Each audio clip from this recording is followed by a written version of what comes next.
Bienvenidos a Repensar la Historia, un lugar para aprender y reflexionar sobre temas históricos. El día de hoy tenemos un episodio más de Lo que debes de saber. En esta ocasión, como ves en esta pantalla, o bien, si lo estás escuchando en Spotify, pues vamos a hablar lo que debes de saber de la cultura hindú. Y bueno, de esto es lo que vamos a hablar el día de hoy. Eh, Sin duda son datos muy generales. Cuando estaba escribiendo el guión del episodio me di cuenta que había cosas que a lo mejor podíamos ahondar más, pero para no hacer tan largo el video de esta sección, pues decidí irme por lo más general. Es más, si te gusta este contenido o quieres que hablemos a profundidad de alguno de estos temas, pues mándame o déjame ahí un mensaje, escríbeme en los comentarios o escríbenos en nuestras redes sociales de Repensar la Historia, por si quieres saber más sobre alguna etapa de las que vamos a estar relatando. Y bueno, pues vamos a hablar de la cultura hindú, que es una cultura que se encuentra en lo que actualmente es la India. Es una cultura que a la fecha, pues, por lo del budismo, por Bollywood, por ejemplo, pues nos hemos acercado un poco para ver esta cultura. Cultura que, bueno, tiene un montón de años. Entonces, por lo mismo, quizás ese desconocimiento por parte de nosotros de Occidente, a veces creemos que pues únicamente estuvo Mesopotamia y Egipto, y de ahí, si ustedes ven algunos libros de historia universal, de ahí se pasan hacia los fenicios, los griegos, los romanos, y de ahí hacen como un hilo y vámonos, todo hacia Europa.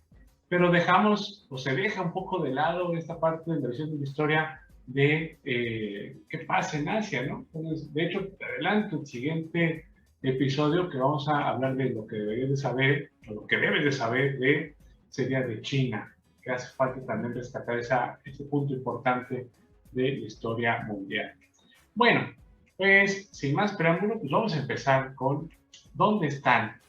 Pues bueno, la cultura hindú se estableció en lo que hoy es la India, se desarrolló en los valles de las cuencas de los ríos Indo y Ganges, en la península del Indostán, entre las cuencas de las mesetas del Deccan.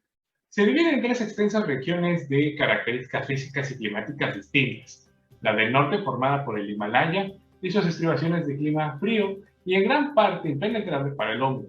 La central, que va desde el mar de Bengala al de Arabia y está surcudada por caudalosos ríos, entre los que figuran el Brahmaputra y el Ganges, que desembocan en el mar de Bengala y el Indo, que lo hace en el de Arabia. La región sur está constituida por una meseta que ocupa el extremo inferior de la península, englobando el Hyderabad o Madras y Bombay. Entonces, como ven, es una región ríos, de ríos, mesetas, y eso hace que haya gran cantidad de culturas o de poblaciones que van a estar alimentándose de estos ríos. Bueno, pero ya ubicando pues, dónde nos estamos refiriendo, pues vamos a aventarnos hacia, pues, cómo vamos a entender las etapas de historia de la cultura hindú. Bueno, como les mencionaba hace un momento, la cultura hindú tiene una historia sumamente larga.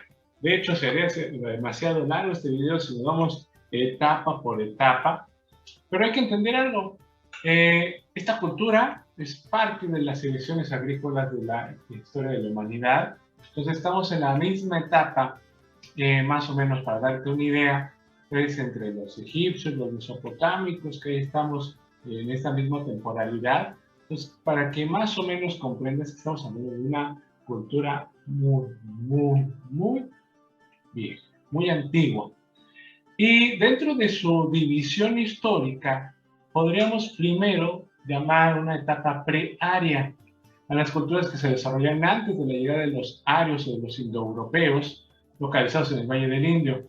Los arqueólogos consideraban hasta 1920 la historia de la India desde la invasión de los arios en el 1500 a.C., porque no se habían encontrado indicios de civilizaciones anteriores, pero desde 1921, por ahí en los años 20 del siglo XX, los estudios señalan que han existido varios pueblos antes de la llegada de los arios y que han construido su propia cultura, diferente a la otra. Sin embargo, podemos diferenciar dos ciudades sobresalientes.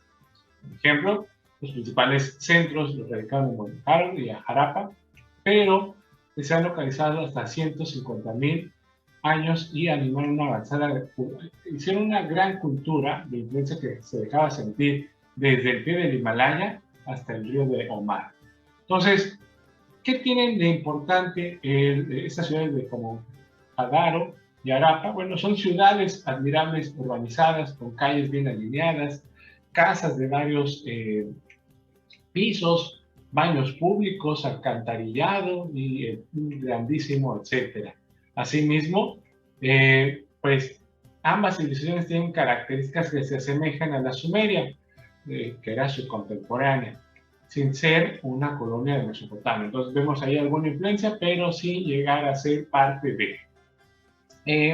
Después de 1000 años de existencia, estamos hablando de un milenio, las culturas o los pueblos que vivían en Mohenjo-Daro y Harappa llegarían a su fin con las invasiones de estos pueblos sabios, producto de la expansión de los persas, el cambio climático que se presentaba en Rusia, y en ese momento los pueblos que vivían adyacentes a estas regiones se vieron obligados a migrar hacia el oriente. Y es ahí donde se encuentran con estos pueblos. Cabe mencionar que estas ciudades se vieron amenazadas por estos nuevos visitantes. Las invasiones producidas por los arios estuvieron marcadas por la violencia.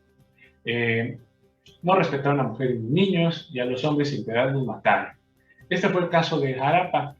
En una casa se encontraron esqueletos de hombres, mujeres y niños, algunos con brazaletes, anillos y collares, la cabeza hendida por un sable. En otro lugar, un grupo de 9 o más desconductados, 5 de ellos de niños, y al lado de un pozo una mujer y un hombre que habían sido arrojados al fondo. Y otros yacían afuera de la calle. No sabemos quiénes fueron los agresores, pero para 1500 a.C. se ubica la primera inmigración aria, y se considera que estos hechos están reflejados en el Rig Veda, donde se describe la invasión como furiosos asaltos de los nómadas contra las ciudades amuralladas. Y las ciudades de los aborígenes, es probable que esto es Rig Veda, donde los sabios vencen a los de Harappa. También otra etapa después de esta invasión aria, pues van a funcionar más o menos durante el periodo védico, que ocurre de 1509 al 1100 antes de Cristo. Los arios que luchaban con arcos sobre carros de guerra se imponen una selección tradiva, el régimen es monárquico, hereditario, de su estructura aristocrática. La tierra se encontraba muy repartida y la población era agrícola y ganadera. Con un segundo periodo comienza la penetración aria hacia el Ganges y se inician las luchas internas. Posiblemente hacia el siglo VII se construyeron varias ciudades en el Valle del Indo y en la llanura gangénica, que fueron capitales políticas, fortalezas, sedes de santuarios y centros ceremoniales, cuyos príncipes que principalmente encargaban su defensa y buen gobierno. Estos luchaban entre sí por la hegemonía. En un principio aparece en el Alto del Ganges el Videha, que se convierte en el principal centro político, pero poco después ha de ceder su permanencia o su preeminencia, en favor de los Kosala, cuya dinastía se dice que fue fundada por el mismo Manu y de la descendencia del líder principal del Ramayana. Esta dinastía aún ejerce un predominio neto sobre los arios. Esto ocurrió con el reino de Magadha, el cual al principio del siglo V antes de Cristo se convierte en el dueño, primero de la India gangénica y después del Valle del Indo y por último del mismo Deccan. Su capital, Patna, se convirtió en una gran metrópoli. De ahí salían rutas a la costa oriental y occidental. Anteriormente a estas dos últimas conquistas, la cuenca de Indo había pasado a formar parte del gran imperio de Aqueménide, el persa, hacia el 513, iniciándose así el comercio con Grecia a través de Satrapia, y generaciones más tarde sería ocupada por el macedonio Alejandro Magno. La incorporación del imperio persa lograda por Darío tuvo una gran repercusión en la economía de Oriente. Por orden del gran rey, el griego Silax de Cariara, realizó el periplo desde el Indo del Mar Rojo a Egipto, demostrando que esa es la mejor comunicación. En el año 500 a.C., el estado más poderoso de la India era el Magadha, bajo los gobiernos de Bimbisara y Ajarashit. Impulsaron el comercio con aquemenides, el persa, a los cuales pagaban tributos. Además, impulsaron la textilería y la cerámica. Y por su parte, Darío I de Persia arrebató a Gándara, de sus unidos arios, y envió a su almirante griego a explorar el Indo. Entonces, como ven, esto es un pequeño resumen de toda la historia que tiene la cultura hindú, llena de muchas y conforme varias invasiones y corrientes de pensamiento que van a dar lugar a varias etapas de la historia de la India. Pero eso no estamos hablando de la antigüedad, ¿de acuerdo? Bueno, dentro de estas etapas, la etapa védica, digamos que es la más famosa, por así decirlo, o la de mayor plenitud, o la que le da cierta relevancia a esta cultura. Y bueno, para hablar de ello, pues vamos a ver también algo que me pareció interesante, que sea la sociedad. Los arios, al invadir las regiones del Indo, iniciaron la división de castas. Entonces, al principio de dicha división solamente aludía a los arios y a los no arios. Los arios se dividían en, perdón, no voy a mencionar los nombres que se hacen en hindú, kajatrillas, ¿no? Serían los guerreros y aristócratas, los brahmanes, los sacerdotes, y los vasillas, los agricultores. Los no arios se llamaban sudras, que con el tiempo la división en castas se hizo más compleja y rígida, lo que llevó a los arios a organizarse en pequeños estados. Fue atacar y expulsar a los indios autóctonos, los dadivas. Decididos a desarmar la resistencia de los Dashu, se vieron obligados a organizarse a grupos políticos territoriales, dando inicio así a una forma embrionaria de estos estados regionales y así un lento resurgir de la civilización urbana. El gobernante o rey ario, por sus destacadas acciones en guerras contra los oriundos hindúes, va dejando su trono a su hijo, es decir, a un gobierno hereditario. ¿Cómo fundamento van a tener estas descendientes de algún dios? Así lo explican en muchos libros. La dignidad real ya durante este periodo asume un valor casi divino. El rey era considerado como una manifestación divina en la tierra. Al mismo tiempo se reforzaron el poder y el prestigio de los brahmanes, que construyeron muy pronto la más importante clase social. Y bueno, pues ahí tendríamos algunos ejemplos de algunas pinturas de aquella época. También fue durante este periodo cuando comenzó a estructurarse el sistema de castas, que pues tal vez tuvo su origen en la discriminación existente con respecto a los Dashu, la gente de piel negra. Las otras tres clases que en los sucesivos se multiplican de una manera portentosa hasta contarse más de 100, eran los guerreros, los de los campesinos y comerciantes, los vasilla, y a los héroes, los sudra. Estos últimos no podían leer los Veda, eran considerados como gente despreciable, igual que los verdugos, los enterradores, los matarifes, etc. Dependiendo de los señores, no podían poseer bienes. Las castas fueron producto de la separación de poderes, sobre todo porque mantenían en manos de los arios y por ende tenían que crear un orden, establece un orden en la comunidad, obligando a los hijos a ejercer el mismo oficio de sus padres, de los que reciben así una instrucción adecuada y competente en el ejercicio de la profesión. La división de deberes y profesiones en una época de inestabilidad política aseguraba la continuidad necesaria para consolidar la nueva sociedad aria. Los parias estaban excluidos de los sistemas de castas, eran la gente sin casta, y en el futuro se consideraron por esa falta de lugar en la sociedad como despreciables e incluso intocables. Entonces, aquí están pues algunas de las representaciones que tendríamos de ellos. Como ven, igual que quizás en el caso de México en la época virreinal o en las sociedades, por ejemplo, mexica, pues existían este tipo de divisiones también, ¿no? Entonces, misma complejidad humana. ¿Qué también tiene de importante la cultura hindú? Bueno, pues la religión. Déjenme comentarles que de la religión no voy a meter tanto, pero voy a rescatar ciertos puntos importantes.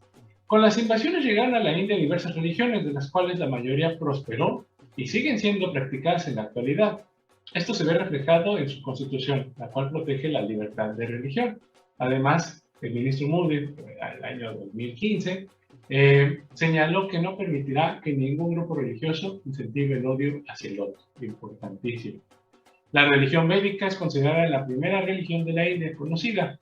Está ligada a los 4 libros sagrados denominados los Vedas, el Veda, el Samaveda, Yajurveda y Atharveda. Dentro de estos libros se encuentra el himno y cánticos sobre cultos y sacrificios a sus dioses para que los proteja y ayude. Las ofrendas juegan un papel importante en el destino de los mortales. El brahmanismo es la religión que sucede al vedismo. Está regida por un régimen de castas inspirado en un himno del Veda, en el que narra la creación del mundo a través del sacrificio de Purusha, un ser gigante. Dice que las partes del cuerpo de Purusha se convirtió en el aire, tierra y también precisa la creación de 4 castas. La boca se convirtió en el Brahman, el sacerdote, los brazos del Rayam, los guerreros, y los mundos en los Vashishas, en los comerciantes, y los pies en los Udras, los servidores. Así como otros autores consideran que el brahmanismo como la fase más tardía de la religión védica. Otras características de esta religión, con la creencia de la reencarnación y el reconocimiento de Brahma como su principal dios, el hinduismo es la evolución de las 2 anteriores religiones. Se diferencia de ella porque consideraban como principios religiosos los flexibles, conservan la influencia de los Vedas, pero también incluye otros dioses de otras religiones, y esto se ve reflejado en la Trinidad india, Brahma, Vishnu y Shiva, o Shiva. En algunos libros lo van a encontrar así. Mencionan algunos de los mandamientos del hinduismo que podemos, aquí se los voy a relatar un poquito, que a mí me parecieron interesantes. Por ejemplo, el primero de sus mandamientos del hinduismo es la aceptación de la doctrina de los Vedas. Hay un monoteísmo, acuérdense que eso es únicamente se cree en un solo Dios. A pesar de los numerosos dioses que poseen, su doctrina es la que hay un solo Dios real, los demás son apariencias de ese Dios. 3, Dios no tiene principio ni fin. 4, todas las almas son potencialmente divinas y todas se unirán a Dios. 5, la ley de la reencarnación y karma, o la ley de causa y efecto, el destino del karma, no es más que la acumulación de acciones pasadas. Aquí sale lo del ser, que te cae el karma. Otra 6ª ley menciona experiencia personal, no aceptación ciega de los dogmas y doctrinas. 7, penitencias espirituales y corporales. 8, la liberación o paso de las tinieblas de la ignorancia a la luz, que ya en la vida afirman pueden adquirir algunos, los más sanos. La coexistencia. Nada de ser exclusivos, por lo que se debe proclamar que todo lleva a Dios.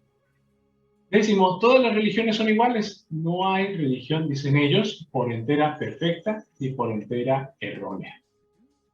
Otro mandamiento, la sinceridad del alma se mide por el deseo de la liberación total. Y esto último que te voy a relatar, pues menciona, a mí me parece importante, quizás lo podemos rescatar y pues tomar para quizás o repensarlo en la actualidad. Esta vida, dice el hindú, es un peregrinaje al santuario de la verdad. Este camino está dividido en 4 etapas. La estudiantil, guardando pureza de cuerpo y mente. El casado, haciendo el matrimonio sagrado y no una concesión a la debilidad de la carne. El yogi, o abandono de las cosas de este mundo y retiro al bosque para meditar y prepararse para la 4ª etapa, que es la liberación total.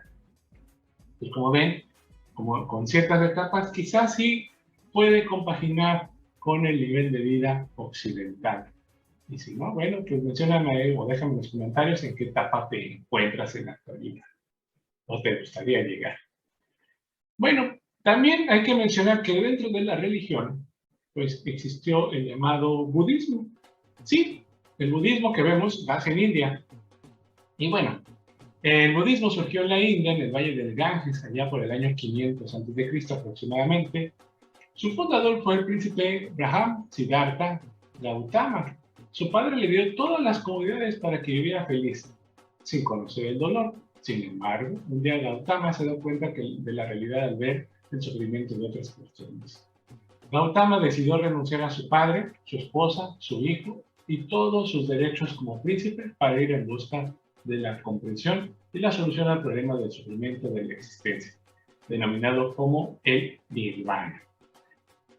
La doctrina de Buda, término que significa iluminación, se basa en 4 pilares fundamentales. El primero, el sufrimiento existe y es inevitable.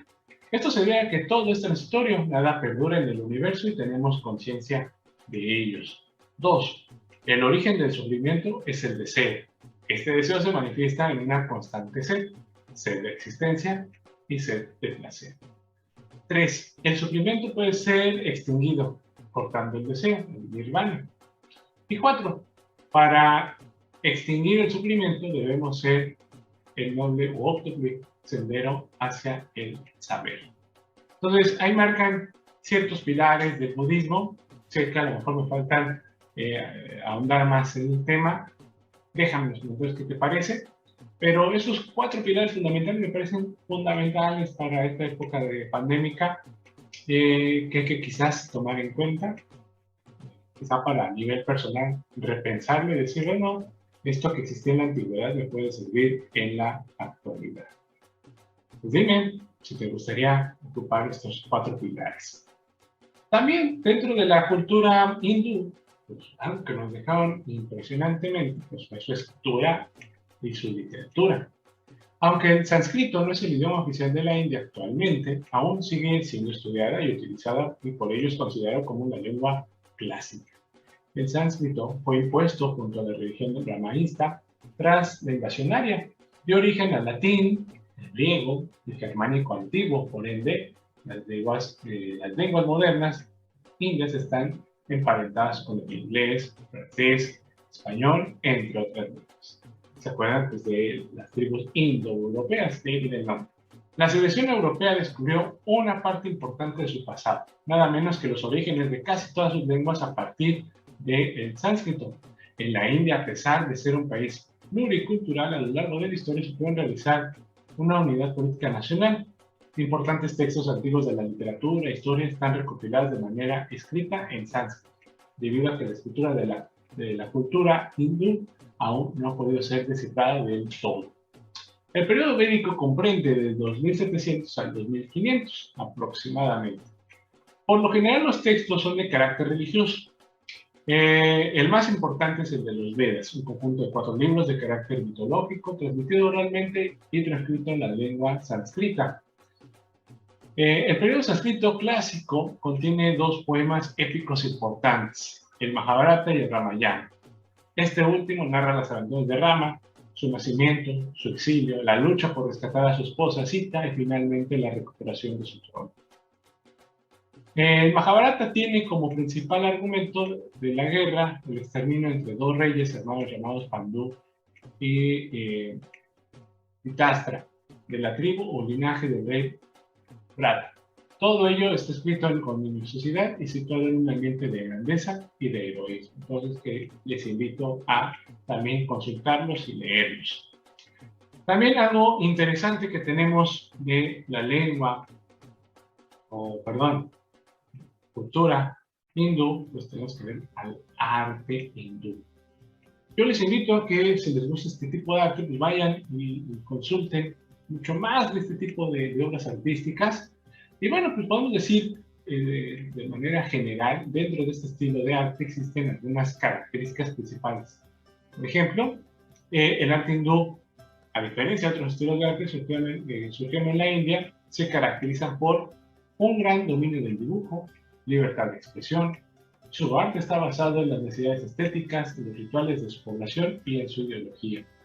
También algo interesante es la voluptuosidad y sensualidad estaban deliberadas. En todas sus esculturas pueden ver esto, y como ejemplo, las que les puse ahí en mis amigos de YouTube pueden verlo. Existe este movimiento de caderas que vemos en las esculturas, que no se va a alcanzar en Europa hasta ese movimiento de tener conocimiento del cuerpo humano en cómo se mueve y ponerlo en una escultura, hasta más o menos el Renacimiento. Entonces, para que tengan más o menos una idea de lo que tiene esta cultura hindú que ofrecernos. Existía un conflicto permanente entre la muerte y la vida y además entre la eternidad y el tiempo, que son los temas que podemos encontrar dentro del arte hindú. Los temas principales de este estilo de arte solían ser similares a los demás estilos artísticos de la India. Entre los temas más importantes podemos destacar el agua, la figura femenina, los árboles, los animales y evidentemente la religión. Y bueno, amigos repensadores, así llegamos al final de este episodio. Espero que te haya gustado. Sé que fue muy breve, es una cultura que merece quizás un episodio más. Vamos a pensarlo, déjenme en los comentarios si es necesario hacer otro video, si queremos saber más de la vida del ejemplo de Buda, o bien de cómo estuvo este contacto con Alejandro Magno, o bien se me ocurre también ver qué onda con el arte hindú. Si te interesa, bueno, déjame en los comentarios.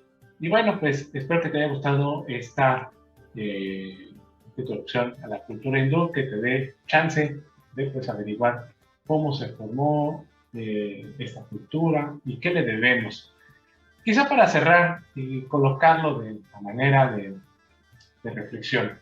Me parece que la cultura hindú tiene mucho que rescatar, incluso podemos verlo que en nuestra época, clases de yoga, clases de meditación, o hemos recurrido en la actualidad a cierto budismo para quizás poder aguantar esta realidad que nos está pegando con la pandemia o saliendo de la pandemia por alguna causa perdida. Quizás es lo que podemos tener como reflexión o repensar cómo podemos ocupar este conocimiento de la antigüedad en el presente. Eso es con lo que me quedo y me gustaría que me comentaras qué te pareció este contenido. Y bueno, sin más, pues me despido. Te agradezco mucho, ya estamos cumpliendo un año con este podcast y espero que pues, sea el primero de muchos. Y bueno, y me despido y como sabes, siempre se puede aprender algo del pasado. Soy yo Historia, hasta la próxima.